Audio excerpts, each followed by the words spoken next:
Good morning. Corporate റെഗുലേഷൻസിലത്തെ formation of a company എന്ന ചാപ്റ്ററിലത്തെ അടുത്ത ക്ലാസ്സിലേക്ക് നമുക്ക് കടക്കാം. കഴിഞ്ഞ ക്ലാസ്സിൽ നമ്മൾ ആർട്ടിക്കിൾസ് ഓഫ് അസോസിയേഷനെ കുറിച്ചിട്ടാണ് ഡിസ്കസ് ചെയ്ത് നിർത്തിയിട്ടുണ്ടായിരുന്നത്. ഒരു ആർട്ടിക്കിൾ എന്ന് പറയുകയാണെങ്കിൽ it is A secondary document of a company. ഒരു കമ്പനീൻ്റെ സെക്കൻഡറി ഡോക്യുമെൻ്റ് ആണത്. അതിൻ്റെ ഫോംസും ഡിഫറെൻറ്റ് ഫോംസും അതുപോലെ അതിൻ്റെ ഇമ്പോർട്ടൻസ്, കണ്ടൻസ്, ഇത്രയും കാര്യങ്ങൾ ഡിസ്കസ് ചെയ്തിട്ടാണ് നമ്മൾ കഴിഞ്ഞ ക്ലാസ്സിൽ നിർത്തിയത്. ഇനി അതിൻ്റെ കണ്ടിന്യൂവേഷൻ ക്ലാസ്സിലേക്ക് നമുക്ക് കടക്കാം. Today's first topic is entrenchment of articles. എന്താണെന്ന് നോക്കാം.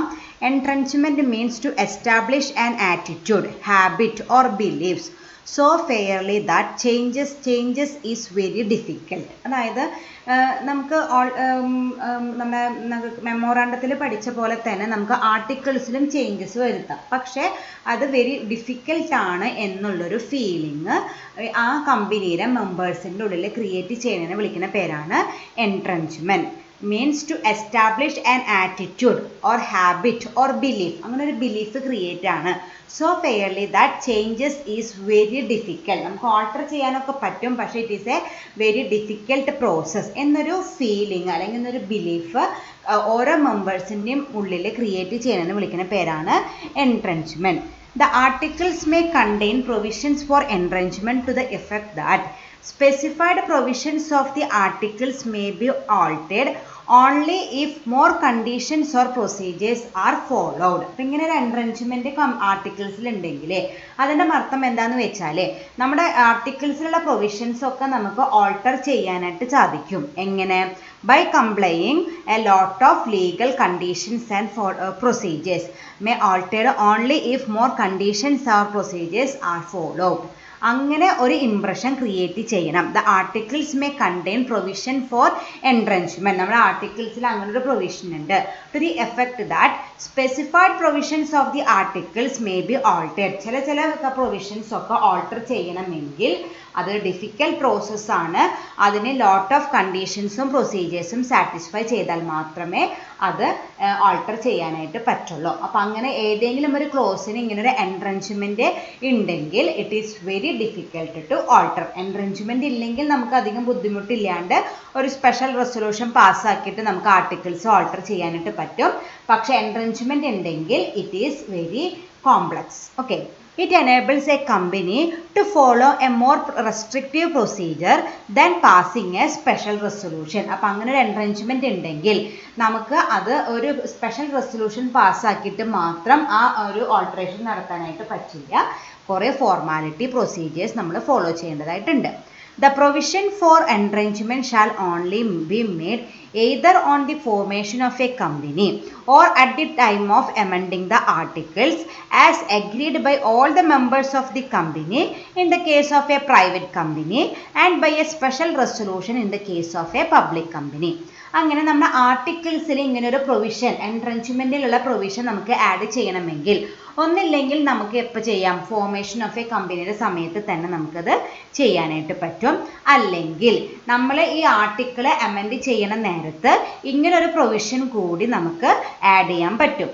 അത് പ്രൈവറ്റ് കമ്പനി ആണെങ്കിൽ എല്ലാ മെമ്പേഴ്സും അഗ്രി ചെയ്താൽ മതി. പക്ഷേ പബ്ലിക് കമ്പനി ആണെങ്കിൽ അതിനായിട്ടൊരു സ്പെഷ്യൽ റെസൊല്യൂഷൻ പാസ്സാക്കണം. ഓക്കെ. അപ്പോൾ ഇങ്ങനെ ആർട്ടിക്കിൾസിൽ ഇങ്ങനൊരു പ്രൊവിഷൻ, എൻട്രൻച്ച്മെൻറ്റ് പ്രൊവിഷൻ ഇല്ലെങ്കിൽ നമുക്കത് ആഡ് ചെയ്യാം. ഒന്നില്ലെങ്കിൽ അത് ഫോർമേഷൻ ഓഫ് എ കമ്പനിയുടെ ടൈമിൽ അത് ക്രിയേറ്റ് ചെയ്യാം. അല്ലെങ്കിൽ പ്രൈവറ്റ് കമ്പനി ആണെങ്കിൽ എല്ലാ മെമ്പേഴ്സും അഗ്രി ചെയ്താൽ നമുക്ക് അങ്ങനെ ഒരു പ്രൊവിഷൻ ആഡ് ചെയ്യാൻ പറ്റും. പബ്ലിക് കമ്പനി ആണെങ്കിൽ ഈ ഒരു പർപ്പസിന് വേണ്ടി നമ്മളൊരു സ്പെഷ്യൽ റെസൊല്യൂഷൻ പാസ്സാക്കേണ്ടതായിട്ട് വരും. When the articles contain the provision for entrenchment, the company shall give notice to the registrar. അങ്ങനെ ഒരു പ്രൊവിഷൻ, എൻട്രൻച്ച്മെൻറ്റ് പ്രൊവിഷൻ നമ്മൾ നമ്മുടെ ആർട്ടിക്കിൾസിൽ ഇൻകോർപ്പറേറ്റ് ചെയ്തിട്ടുണ്ടെങ്കിൽ that should be communicated to the registrar of companies. Okay. അപ്പോൾ അതിനെ വിളിക്കുന്ന പേരാണ് എൻട്രൻച്ച്മെൻറ്റ് ഓഫ് ആർട്ടിക്കിൾസ്. എൻട്രൻച്ച്മെൻറ്റ് എന്ന് പറഞ്ഞാൽ creating a feeling or belief in the mind of the members that it is very difficult to alter the articles. Okay.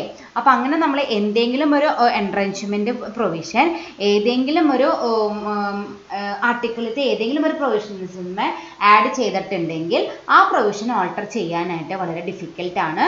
ഒരുപാട് legal formalities fulfil ചെയ്തിട്ട് നമുക്ക് alter ചെയ്യാനായിട്ട് പറ്റുള്ളൂ. അതിനായിട്ട് സ്പെഷ്യൽ റെസൊല്യൂഷൻ പാസ്സാക്കണം. പ്രൈവറ്റ് കമ്പനി ആണെങ്കിൽ എല്ലാ മെമ്പേഴ്സിൻ്റെയും കൺസെൻറ്റ് കിട്ടണം. ഇങ്ങനെ ഒരു എൻട്രൻച്ച്മെൻറ്റ് ആഡ് ചെയ്ത കാര്യം നമ്മൾ രജിസ്ട്രാർ ഓഫ് കമ്പനീസിനെ അറിയിക്കും വേണം. Okay, next is alteration of articles of association. ഇനി നമ്മൾ നേരത്തെ പറഞ്ഞു ബുദ്ധിമുട്ടാണ് ലീഗൽ ഫോർമാലിറ്റീസ് ഒക്കെ ചെയ്യേണ്ട എൻട്രൻച്ച്മെൻറ്റ് ഉണ്ടായാൽ. ഇനി എങ്ങനെയാണ് നമുക്കൊരു ആർട്ടിക്കിൾസ് ഓൾട്ടർ ചെയ്യാൻ പറ്റാൻ നോക്കാം. A company has a statutory power to alter its article by special resolution. ഒരു സ്പെഷ്യൽ റെസൊല്യൂഷൻ പാസ്സാക്കിയിട്ട് ആർട്ടിക്കിൾ ഓൾട്ടർ ചെയ്യാനുള്ള റൈറ്റ് ആർക്കുണ്ട്? ഒരു കമ്പനിക്ക് ഉണ്ട്. The power to alter is subject to the conditions contained in the memorandum. അങ്ങനെ നമുക്ക് articles alter ചെയ്യണമെങ്കിൽ അതിനെക്കുറിച്ചിട്ട് മെമ്മോറാണ്ടത്തിൽ എന്തെല്ലാമാണോ പറഞ്ഞിരിക്കുന്നത്, മെമ്മോറാണ്ടത്തിൽ അങ്ങനെ ഒരു ക്ലോസ് വെച്ചിട്ടുണ്ടാവും എങ്ങനെയാണ് ആർട്ടിക്കിൾസ് ഓൾട്ടർ ചെയ്യേണ്ടതെന്നുള്ളതിന് ക്ലോസ് മെമ്മോറാണ്ടത്തിൽ പറഞ്ഞിട്ടുണ്ടാവും. അത് പ്രകാരമേ നമുക്ക് ഓൾട്ടറേഷൻ നടത്താനായിട്ട് പറ്റുള്ളൂ. The power to alter is subject to the conditions contained in the memorandum. Alteration include additions and omissions. Alteration എന്ന് വെച്ചാൽ നമുക്ക് വേണമെങ്കിൽ ഇപ്പോൾ ഓൾറെഡി ഉള്ള ആർട്ടിക്കിൾസിൽ എന്തെങ്കിലും പുതുതായിട്ട് ആഡ് ചെയ്യാം, അല്ലെങ്കിൽ ഉള്ളതിൽ നിന്ന് നമുക്ക് ഒഴിവാക്കും ചെയ്യാം. A company may alter it's articles having the effect of conversion of. രണ്ട് തരത്തിലാണ് കമ്പനിക്ക് ഓൾട്ടർ ചെയ്യാനായിട്ട് പറ്റുക.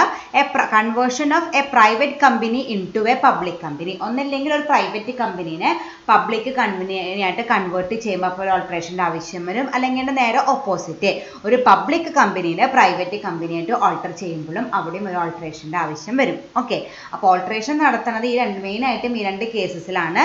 Conversion of a private company into public company, conversion of a public company into private company. Where a private company alter its articles from the date of such alteration is ceased to be a private company. അങ്ങനെ ഒരു private company conversion പർപ്പസിന് വേണ്ടിയിട്ട് public കമ്പനിയായിട്ട് convert ചെയ്യാൻ വേണ്ടിയിട്ട് ഇങ്ങനെ ഒരു articles alter ചെയ്താൽ ആ ദിവസം തൊട്ട് ആ കമ്പനി പിന്നെ എന്ത് കമ്പനിയല്ല, പ്രൈവറ്റ് കമ്പനിയല്ല, പബ്ലിക് കമ്പനിയായിട്ട് മാറി. Okay, conversion of public company into a private company requires approval of the tribunal.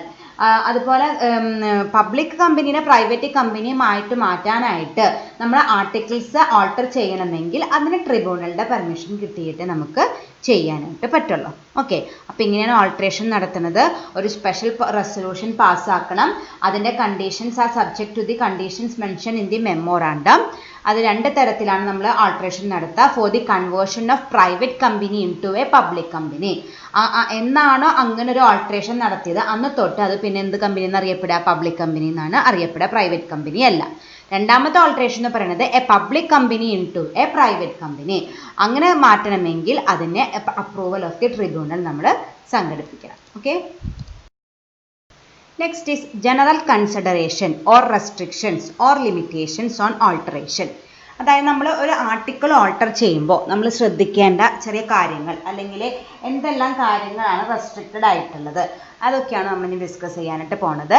The alteration must be consistent with the provisions in the memorandum and companies act. നമ്മൾ നേരത്തെ പറഞ്ഞതാണ് alteration ഒക്കെ നടത്താം, പക്ഷേ it is subject to the provisions included in the memorandum of association and the companies act. അത് പറഞ്ഞ പ്രകാരമുള്ള ഓൾട്ടറേഷനെ നമുക്ക് നടത്താനായിട്ട് പറ്റുള്ളൂ. The alteration shall not result in any increase in the liability of existing shareholders unless the company obtains their consent in writing. അതുപോലെ ഇങ്ങനൊരു alteration നടത്തിയതിൻ്റെ after effect ആയിട്ട് എക്സിസ്റ്റിംഗ് ഷെയർ ഹോൾഡേഴ്സിൻ്റെ ലയബിലിറ്റിക്ക് യാതൊരു ഇൻക്രീസും ഉണ്ടാവാനായിട്ട് പാടില്ല. അഥവാ അങ്ങനെ എന്തെങ്കിലും ഇൻക്രീസ് ഉണ്ടാവുന്നുണ്ടെങ്കിൽ അത് എല്ലാ മെമ്പേഴ്സിൻ്റെ കയ്യിൽ നിന്നും എഴുതി വാങ്ങിച്ചതിന് ശേഷം മാത്രമേ അങ്ങനെ ഒരു ഇൻക്രീസ് ഉണ്ടാക്കാനായിട്ട് പാടുള്ളൂ. ഓക്കെ, അപ്പോൾ ഓൾട്ടറേഷൻ നടത്തിയത് കൊണ്ട് എക്സിസ്റ്റിംഗ് ഷെയർ ഹോൾഡേഴ്സിന് എക്സ്ട്രാ ബേർഡൻ വരാനായിട്ട് പാടില്ല. അല്ലെങ്കിൽ അങ്ങനെ ഒരു എക്സ്ട്രാ ബേർഡൻ വരുമെന്ന് ഇവർക്ക് തോന്നുന്നുണ്ടെങ്കിൽ എല്ലാ മെമ്പേഴ്സിൻ്റെ കയ്യിൽ നിന്നും എഴുതി വാങ്ങിച്ചതിന് ശേഷമേ നമ്മൾ ഓൾട്ടർ ചെയ്യാനായിട്ട് പാടുള്ളൂ. The alteration shall not be inconsistent with the order of the central government, court or opposed to the public policy. അതുപോലെ ഗവൺമെൻറ് ഓർഡറിനായിട്ടും അതുപോലെ കോർട്ട് ഓർഡറിനായിട്ടും പബ്ലിക്കിന് ഓപ്പോസിറ്റ് ആയിട്ടും ഒരു കാര്യത്തിനും വേണ്ടി നമ്മൾ എന്ത് ചെയ്യാനായിട്ട് പാടില്ല? ആർട്ടിക്കിൾസ് ഓൾട്ടർ ചെയ്യാനായിട്ട് പാടില്ല. The alteration shall not affect the interest of any third party or result in any breach of trust. അതുപോലെ നമ്മുടെ കമ്പനിയായിട്ട് റിലേറ്റഡ് ആയിട്ടുള്ള ഏതെങ്കിലും ഒരു തേർഡ് പാർട്ടിക്ക് ഒരു സൈഡ് എഫക്ട്സും അല്ലെങ്കിൽ ഒരു നെഗറ്റീവ് എഫക്റ്റും ഈ ഒരു ഓൾട്ടറേഷൻ കൊണ്ട് ഉണ്ടാവാനായിട്ട് പാടില്ല. അല്ലെങ്കിൽ ഈ ഓൾട്ടറേഷൻ നടത്തിയത് കൊണ്ട് ഏതെങ്കിലും ഒരു കോൺട്രാക്റ്റിന്റെ ബ്രീച്ച് ഓഫ് കോൺട്രാക്ട് ഉണ്ടാവാനും പാടില്ല. Okay, then alteration should not be fraudulent. ഒരു ഫ്രോഡുലന്റ് പർപ്പസിന് വേണ്ടിയിട്ടാവരുത് നമ്മൾ ഓൾട്ടറേഷൻ നടത്തുന്നത്. അപ്പോൾ ഈ കാര്യങ്ങളൊക്കെ നമ്മൾ ശ്രദ്ധിക്കണം. ഒന്നാമത്തെ എന്താണ്, നമ്മൾ ഓൾട്ടറേഷൻ നടത്തുന്നത് in accordance with the provisions contain in the memorandum and companies act. Second എന്ന് പറയുന്നത് ഇങ്ങനെ ഒരു ഓൾട്ടറേഷൻ നടത്തിയത് കൊണ്ട് liability of the existing shareholders കൂടാനായിട്ട് പാടില്ല. അഥവാ അങ്ങനെ കൂടുമെന്നുണ്ടെങ്കിൽ അതിന് മുമ്പ് നമ്മൾ ഇവരുടെ എല്ലാവരുടെ കയ്യിൽ നിന്നും റൈറ്റിംഗിൽ എഴുതി വാങ്ങിച്ചിരിക്കണം.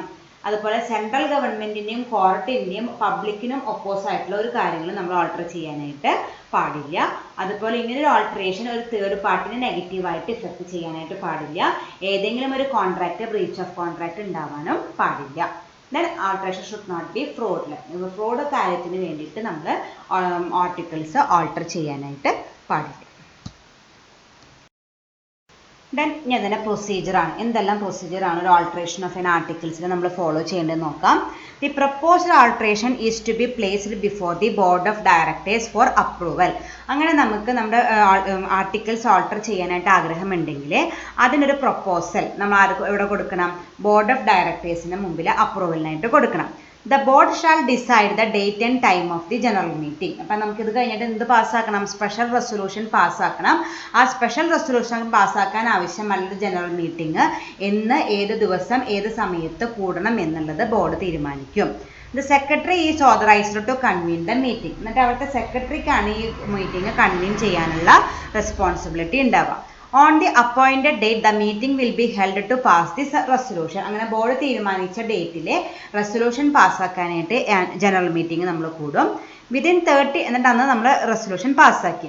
Within 30 days of passing such resolution, form number MGT 40 with prescribed fee has to be filed with the registrar along with the certified copy of resolution.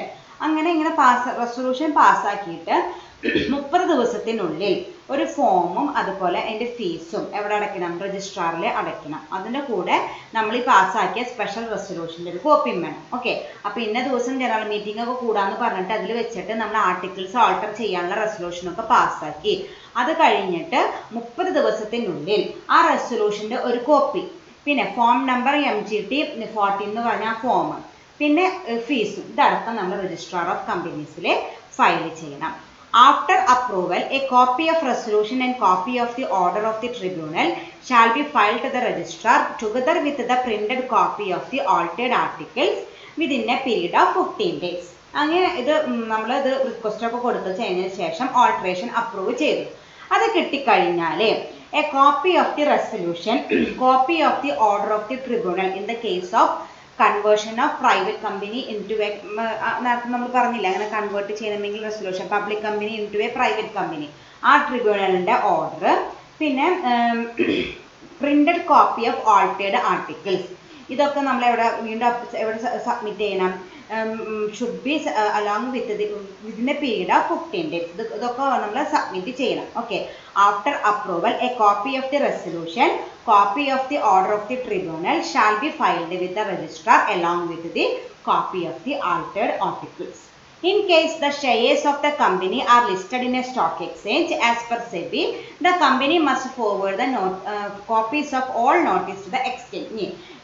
ഇത് ഒരു സ്റ്റോക്ക് എക്സ്ചേഞ്ചിൽ രജിസ്റ്റർ ചെയ്തൊരു കമ്പനി ആണെങ്കിൽ ഈ ഡീറ്റെയിൽസ് ഒക്കെ ആർക്കും കൂടി അയച്ചു കൊടുക്കണം? ആ സ്റ്റോക്ക് എക്സ്ചേഞ്ചിനും അയച്ചു കൊടുക്കണം. The alteration should be noted on each copy of the articles. ഇനി ഇങ്ങനെ ഒരു ഓൾട്ടറേഷൻ നടത്തിയ കാര്യം നമ്മൾ പണ്ടത്തെ ഏതൊക്കെ പണ്ടത്തെ ആർട്ടിക്കിൾസിൻ്റെ കോപ്പി എവിടെയൊക്കെ സൂക്ഷിച്ചിട്ടുണ്ടോ അവിടെയൊക്കെ ഒരു നോട്ട് ചെയ്യണം. അതായത് ആ ചേഞ്ചസ് അതിലും കൂടിയും നമ്മൾ വരുത്തേണ്ടത് ആവശ്യമുണ്ട്. ഓക്കെ, അപ്പോൾ ഇങ്ങനെ ഒരു ഓൾട്ടറേഷന് വേണ്ട പ്രപ്പോസൽ ആദ്യം ബോർഡ് ഓഫ് ഡയറക്ടേഴ്സിന് സബ്മിറ്റ് ചെയ്യുക. അവർ ഡേറ്റും ടൈമും ഒക്കെ ഫിക്സ് ചെയ്യും, സെക്രട്ടറി കൺവീൻ ചെയ്യും. എന്നിട്ട് എന്ത് ചെയ്യുക? സ്പെഷ്യൽ റെസൊല്യൂഷൻ പാസ്സാക്കി. ആ സ്പെഷ്യൽ റെസൊല്യൂഷൻ പാസ്സാക്കി 30 ദിവസത്തിനുള്ളിൽ ആ റെസൊല്യൂഷൻ്റെ ഒരു കോപ്പിയും ഫീസും ഫോം നമ്പർ 14 കൂടിയിട്ട് രജിസ്ട്രാർ ഓഫ് കമ്പനീസിൽ സബ്മിറ്റ് ചെയ്യുക.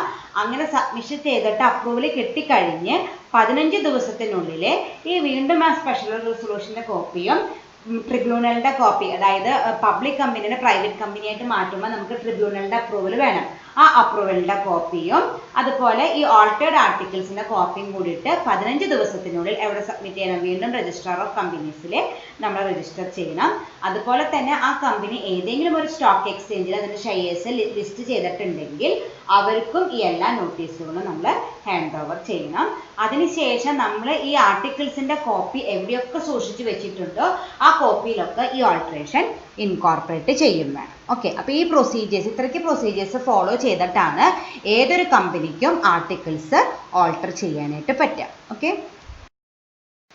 Next is legal effects of memorandum and articles. ഇനി ഇതിൻ്റെ ലീഗൽ എഫക്ട്സ്, അതായത് അതിൻ്റെ ലീഗാലിറ്റി, എന്തെല്ലാം ഇമ്പോർട്ടൻസ് ആണ്, ലീഗലായിട്ട് എന്തോരം ഇമ്പോർട്ടൻ്റ് ഉള്ള ഡോക്യുമെൻ്റ് ആണ് ഇതെന്നാണ് നമ്മൾ ഡിസ്കസ് ചെയ്യാനായിട്ട് പോണത്. അത് 4 ഹെഡ്സിൻ്റെ അണ്ടറിലാണ് നമുക്ക് ഡിസ്കസ് ചെയ്യാനുള്ളത്. ഒന്നാമത്തത് members bound to the company. എന്താണ് members bound to the company? Each member must observe the provisions of the articles and memorandum. ആ കമ്പനിയിലുള്ള ഓരോ മെമ്പേഴ്സും ആ കമ്പനിയുടെ ആർട്ടിക്കിൾസിലും മെമ്മോറാണ്ടത്തിലുമുള്ള എല്ലാ പ്രൊവിഷൻസും ബൗണ്ട് ചെയ്യണം, പാലിക്കാനായിട്ട് നിർബന്ധമുള്ള കാര്യമാണ്. അത് അവർ ഫോളോ ചെയ്തിട്ട് വേണം ആ കമ്പനിയിലെ മെമ്പറായിട്ട് തുടരാനായിട്ട് പറ്റുള്ളൂ. Articles constitute A contract between the company and it's members. നമ്മൾ ഇന്നലെ പഠിച്ചതാണ്. ആർട്ടിക്കിൾസ് എന്ന് പറയുമ്പോൾ it is A contract between the company and it's members ആണ്. ആ കമ്പനിയും ആ കമ്പനിയുടെ മെമ്പേഴ്സായിട്ട് എങ്ങനെ ഡീല് ചെയ്യണം ആ കാര്യങ്ങളൊക്കെ മെൻഷൻ ചെയ്യുന്ന ഒരു ഡോക്യുമെൻ്റ് ആണ് ആർട്ടിക്കിൾസ് ഓഫ് അസോസിയേഷൻ എന്ന് പറയുന്നത്. The members cannot enter into a contract which is inconsistent with the articles. ആർട്ടിക്കിൾസിൽ പറഞ്ഞ പ്രൊവിഷൻസിനെ ഒപ്പോസിഷനായിട്ട് വരുന്ന ഒരു കോൺട്രാക്റ്റിലും ആ മെമ്പേഴ്സിനെ എൻ്റർ ചെയ്യാനായിട്ട് പറ്റില്ല. ഓക്കെ, അതാണ് members bound to the company എന്ന് പറഞ്ഞാൽ. ഞാനൊരു കമ്പനിയുടെ മെമ്പർ ആണെങ്കിൽ I am bound to follow the provisions involved in the memorandum and articles of association. അത് നിർബന്ധമുള്ള കാര്യമാണ്, നമുക്ക് വയലേറ്റ് ചെയ്യാനായിട്ട് പറ്റില്ല. ആർട്ടിക്കിൾസ് എന്ന് പറയുമ്പോൾ ഒരു കമ്പനിയും ആ കമ്പനിയുടെ മെമ്പേഴ്സും തമ്മിലുള്ള റിലേഷൻഷിപ്പ് എക്സ്പ്ലെയിൻ ചെയ്യുന്ന ഒരു ഇമ്പോർട്ടൻറ്റ് ഡോക്യുമെൻ്റ് തന്നെയാണ് ആർട്ടിക്കിൾസ് ഓഫ് അസോസിയേഷൻ എന്ന് പറയുന്നത്. ഇതിൽ പറഞ്ഞിട്ടുള്ള പ്രൊവിഷൻസിനെ ഒപ്പോസിഷനായിട്ട് വരുന്ന ഒരു കോൺട്രാക്റ്റിലും ആ കമ്പനിയുടെ മെമ്പേഴ്സിനെ എൻ്റർ ചെയ്യാനായിട്ട്, വാലിഡ് ആയിട്ട് എൻ്റർ ചെയ്യാനായിട്ട് പറ്റില്ല. ഓക്കെ, അതാണ് members bound to the company. Second one, company bound to the members. നേരെ opposite, company bound to the members. A company is bound to members by whatever is contained in its memorandum and articles of association. ഒരു കമ്പനിക്ക് എന്തെല്ലാം റെസ്പോൺസിബിലിറ്റിയാണ് ഒരു കമ്പനിയിലെ മെമ്പേഴ്സിനുള്ളത് ആ കാര്യം കൃത്യമായിട്ട് ആ കമ്പനിയിലത്തെ ആർട്ടിക്കിൾസിലും മെമ്മോറാണ്ടത്തിലും മെൻഷൻ ചെയ്തിട്ടുണ്ടാവും. അത് കൃത്യമായിട്ട് അവരെ മെൻഷൻ ചെയ്തിട്ടുണ്ടാവും. Then the members can prevent a company from spending money on ultra virus action. അതുപോലെ മെമ്പേഴ്സിൻ്റെ ഫണ്ട് ഉപയോഗിച്ചിട്ടാണ് ഒരു കമ്പനി ഓപ്പറേറ്റ് ചെയ്യുന്നത്. അപ്പോൾ അങ്ങനെ ഒരു കമ്പനി ഓപ്പറേറ്റ് ചെയ്തിട്ട് അവരിൽ നിന്ന് മേടിച്ച ഫണ്ട് അൾട്രാ വൈറസ് ആക്ടിവിറ്റീസിനെ യൂട്ടിലൈസ് ചെയ്യുന്നു എന്ന് ഏതെങ്കിലും ഒരു മെമ്പർ കണ്ടുപിടിച്ചാൽ അയാൾക്കത് തടയാനുള്ള റൈറ്റും ഈ മെമ്മോറാണ്ടം ആർട്ടിക്കിൾസും പ്രൊവൈഡ് ചെയ്യുന്നുണ്ട്. ഓക്കെ, അതാണ് കമ്പനി ബൗണ്ട് ടു മെമ്പേഴ്സ് എന്ന് പറയുന്നത്. ഒരു കമ്പനിക്ക് ആ കമ്പനിയിലത്തെ മെമ്പേഴ്സിനോടുള്ള റെസ്പോൺസിബിലിറ്റി, ഉത്തരവാദിത്തം എന്തൊക്കെയാണെന്ന് കൃത്യമായിട്ട് മെമ്മോറാണ്ടത്തിലും ആർട്ടിക്കിൾസിലും മെൻഷൻ ചെയ്തിട്ടുണ്ട്. അതുപോലെ തന്നെ മെമ്പേഴ്സിൻ്റെ കയ്യിൽ നിന്ന് വാങ്ങിയ ഫണ്ട് ഇല്ലീഗലായിട്ട് അൾട്രാ വൈറസ് ആക്ടിവിറ്റീസിന് യൂട്ടിലൈസ് ചെയ്യുന്നു എന്ന് ഏതെങ്കിലും ഒരു മെമ്പർ കണ്ടുപിടിച്ചാൽ അത് പ്രിവെൻറ്റ് ചെയ്യാനുള്ള റൈറ്റും ആ മെമ്പർക്ക് ഉണ്ട്. Second one is company bound to the members. Third one, members bound to members. The relationship between members are regulated by the provisions in the memorandum and articles of association. ഒരു കമ്പനിയുടെ ഉള്ളിലുള്ള members അങ്ങോട്ടും ഇങ്ങോട്ടുമുള്ള relationship അതും control ചെയ്യുന്നത് ഏത് തന്നെയാണ്? ഈ രണ്ട് ഡോക്യുമെൻ്റ് ആയ ആർട്ടിക്കിൾസും മെമ്മോറാണ്ടം തന്നെയാണ്. നമുക്കറിയാം നമ്പർ കൂടും തോറും കോൺഫ്ലിക്ട്സ് കൂടാനുള്ള എല്ലാ സാധ്യതകളും ഉണ്ട്. അങ്ങനെ ഒരു കമ്പനിയിലുള്ള മെമ്പേഴ്സിൻ്റെ ഇടയിൽ ഇങ്ങനത്തെ കോൺഫ്ലിക്ട്സും ആർഗ്യുമെൻസും ഒന്നും ഇല്ലാണ്ട്, വേറെ പ്രശ്നങ്ങളൊന്നും ഇല്ലാണ്ട് മുന്നോട്ട് കൊണ്ടുപോകാനായിട്ട്, തടയാനായിട്ടുള്ള റൈറ്റ് ആർക്കാണുള്ളത്? അങ്ങനെ മുന്നോട്ട് കൊണ്ടുപോകാനായിട്ടുള്ള കാര്യങ്ങൾ മെൻഷൻ ചെയ്തിരിക്കുന്നത് ഈ മെമ്മോറാണ്ടത്തിലും ആർട്ടിക്കിൾസിലും കൃത്യമായിട്ട് മെൻഷൻ ചെയ്തിരിക്കും. അതാണ് members bound to members. And the last one is member, company and the outsider.